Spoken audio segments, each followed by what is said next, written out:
Dan, congratulations on the victory tonight. It was pretty thorough and complete victory for you this evening. I'm curious how the fight played out versus what you were expecting.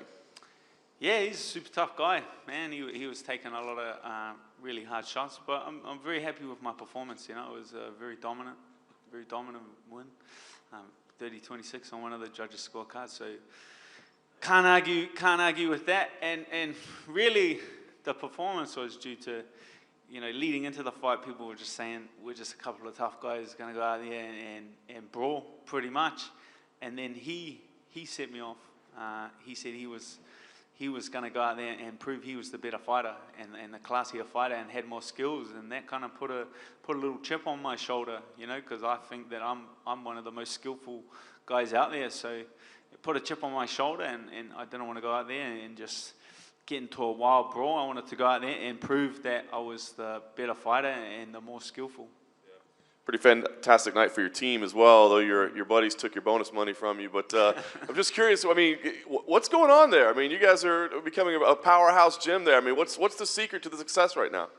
Our coaches, 100%. It's the coaches that you see in the corner. It's the coaches you see behind the scenes and the work that they've done.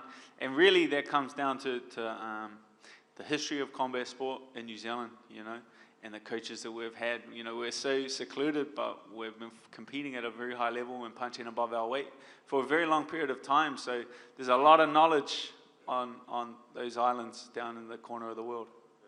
You had a pretty phenomenal call out ready to go afterwards. Unfortunately, Dustin has already taken to Twitter and said, yeah, not interested. I'm interested in fighting Conor. Maybe you can go fight Cowboy in the meantime. So I'm curious, does fighting Cowboy interest you, or do you think you'll keep pursuing this Dustin thing and see if the UFC will put it together? He's gonna fight who? He wants to fight Conor, yeah. If he wants to sit around chasing leprechauns, that's his own problem. If he wants a real fight, that'll take it. He knows where to find me. Dan, congratulations on the win. Obviously, a lot of support from the Australians and the Kiwis here. With a win like that, are you excited to headline a card in New Zealand next year? What would that mean for you to headline that card?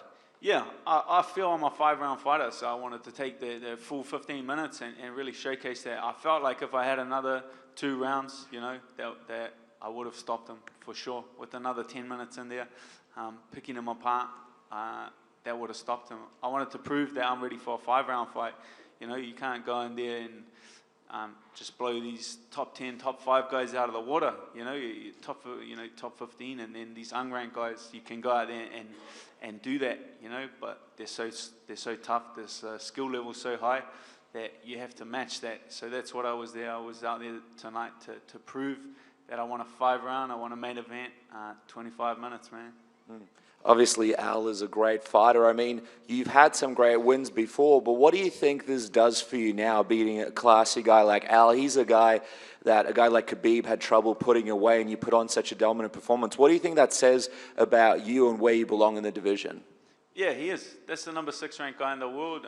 He fought for a title fight 2 ago. You know, that's why Dustin was on my hit list. You know, I wanted to follow Khabib's last 2 fights. I wanted to take Ally Quinner, then I wanted to fight Dustin because he fought him last. Just quickly, there was a video that surfaced on the UFC Twitter page of you guys watching Brad Riddell do his thing in the back, and it looked like a pretty emotional time. It was you, Israel, and the City Kickboxing team. I'm just wondering, what was that like, being in the back watching Brad fight? Did it take any sort of focus away from your fight? I mean, it looked like you guys were jumping around. Sort of, it was almost the fight before the fight in a lot of ways. Yeah. We create energy, you know. A lot of people, you know, they shy away from things, or they don't want teammates on the same card because they don't want it to take away from their energy or drain their energy. But what we have, you know, we had 2 fighters fight last night on a show here in Melbourne, and then the night before that had another fighter fight there, and it just, our coaches, Eugene, just stacked the weekend. You know, keep as busy as possible. This is what we do, man. This is what we do at City Kickboxing. This is what our coaches do. So we wanted to... Energy is created, you know. So that didn't take away from anything, watching Brad there and getting excited and jumping around, because we're not putting on a show for the cameras. None of this we're putting on a show. that's just how we feel, and that hyped us up for our fights, you know. And I'm sure Israel watching my fight hyped him up for his fight. So energy is created. That's kind of our philosophy there. Dan, those leg kicks you were chopping with Al really hurt him. You were imposing his will. Was there any point in the fight where you realized that he wasn't going to come and get you and that you had this in the bag? He was so tough, and he was still very dangerous. You know, the times that I did go in there and attempt to put on a little more pressure, he planted his feet and he let me know that he was still there and he was still in the fight.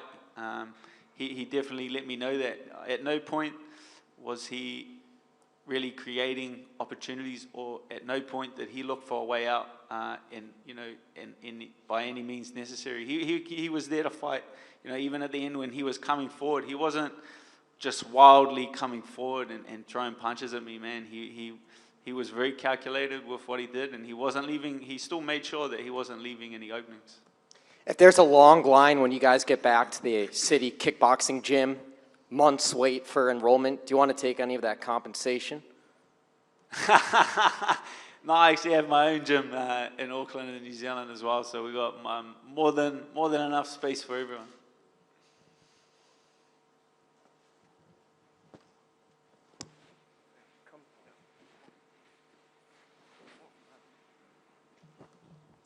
What's up, Dan? I just wanted to ask about that call out. It was pretty aggressive. You're not generally that aggressive when you're asking for another fight. Was there anything behind that? Oh, my post fight's always pretty aggressive. You know, you get hyped up in the moment. There's a lot of adrenaline. I think I have the potential to do that a lot. I think it's just people who haven't kind of figured out how to trigger me yet. I think the guys at the gym kind of know how to trigger me and get me going, so they try to keep away from it. But I'm sure at some stage people are going to figure out how to trigger me, and you'll start seeing a lot more of that. And you showed tonight that you can actually win on the scorecards. I think that's only your second win by judges' scorecard. Is that sort of a way of you showing, you know, I'm here, this is what I can do, sort of a breakout fight in a way like that? Yeah, I feel like it did answer a lot of questions in my game with the grappling as well. It answered a lot of questions. You know, Alaquin is a very strong wrestler, and he couldn't get me down. He couldn't hold me down, and I feel like I dominated the grappling exchanges in that fight as well. So I feel like it answered a lot of questions.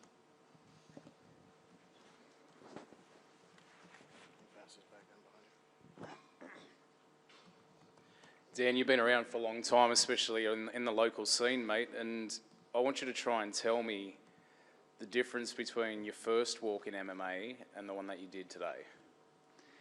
Yeah, that's pretty crazy. So my first fight, mate, we're going back 2009 when I made my debut, early 2009.